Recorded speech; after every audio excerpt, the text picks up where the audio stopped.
We have the annual maintenance where they'll come out and they check it twice a year. When we do our maintenance, we do a little different. We do a major on one side and a minor on the other. The minor is going to be, we're going to turn the heater on and make sure that it comes on when it calls for it. And as long as it does and the flame looks good, then we're going to call that good. Now, if I come out to do a heating check, then that's where they're going to check and make sure that the burners are clean. They're going to watch the sequence of operations. They're going to make sure that it's venting properly and that you're getting the proper heat rise across the unit. We also blow out drain lines every time we go out just to make sure because those those are our biggest problems. And so we try every chance we get to make sure those are clear.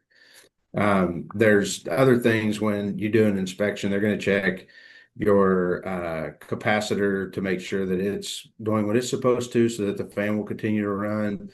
There's a couple of electrical points that they check. They will clean the flame sensor to make sure that it's going to register and that a lot of times the reason the heat won't work is because that flame sensor is dirty, and so you clean the flame sensor off and it starts working. That's something that it's a little thin piece of metal that would really you better know what you're doing, because if you break it, then you need a new one. So that's something where I would say there again, if that's the problem, you need a service tech.